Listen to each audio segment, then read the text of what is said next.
गुरु बने। बद्रीनाथ जी जिसके गुरु हो उसका तो पूछो ही मत, उसका तो हो गया कन्या। उनके पास भी जो उसका दर्शन कर ले उसका भी कन्या। तो नारायण स्वामी फिर बद्रीनाथ जी गए, वहाँ गुरु जी का दर्शन किया, फिर नर्मदा किनारे आए तो वहाँ भजन किया। और नारायण स्वामी बहुत बड़े संत, बहुत बड़े संत। तो क्योंकि उनके गुरु बद्रीनाथ जी थे, तो गुरु का मतलब है कि भगवान से मिलाना है। नहीं वो गुरु कहाँ हुआ, आप लोग बताओ।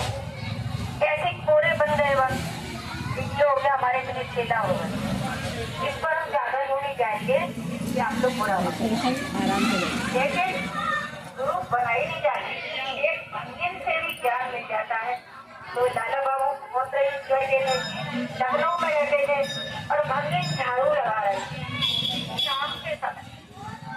लाला बाबू हुक्का पी रहे थे और भंगिन बोली, अरे दादा हट, एक लंकू है जा, झाड़ू लगा रहे हो, एक लंकू है जा, बस ये कहा।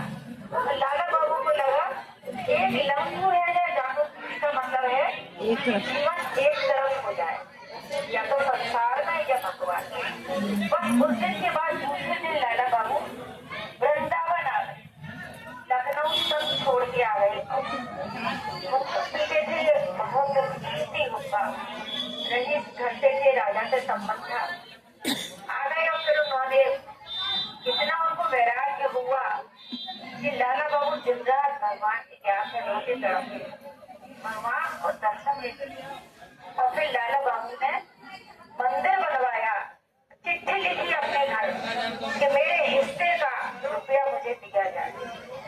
तो घर वालों का पत्र आया, तुम्हारे हिस्से में 25 लाख रुपए निकल रहे, तुम्हारे हिस्से का 25 लाख रुपए है। उन्होंने कहा मेरे हिस्से का रुपया मुझे दे दो। तो 25 लाख रुपए उस समय कीमत ज्यादा थी, करीब हो गए होंगे 80-90 वर्ष हो गए होंगे लाला बाबू को।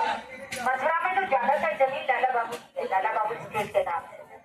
तो उससे फिर उन्होंने मंदिर बनवाया और वृंदावन में वहाँ गोपेश्वर महादेव से पहले मंदिर है लाला बाबू का मंदिर।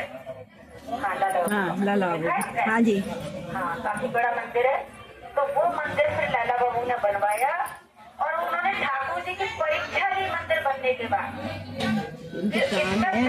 है नहीं, अभी भी घड़ी चल रही है। तो परीक्षा कैसे ली कि कड़कती ठंड, पहले ठंड बहुत पड़ती, कड़कती ठंड थी, उसमें मक्खन टिक्की ठाकुर जी के विग्रह पर रखी प्राण प्रतिष्ठा के बाद, अगर इसमें प्राण होंगे तो मक्खन पिघल जाए, अन्यथा नहीं पिघलेगा।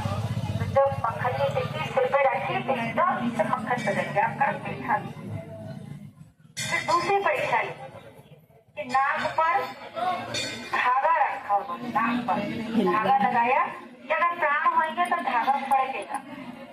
तो धागा रखा नाक पर तो धागा फड़क नहीं लगा, बस लाला बाबू वहीं गिर गए, मूर्छित हो गए।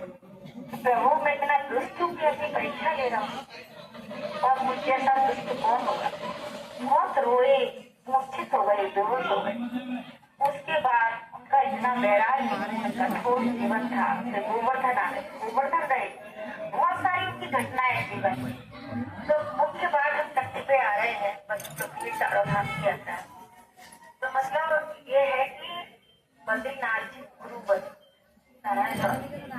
बद्रीनाथ जी का चरणामृत बड़ा महत्वपूर्ण होता है। चरणामृत आप लोगों ने सही लिया होगा, बहुत महत्वपूर्ण होता है चरणामृत।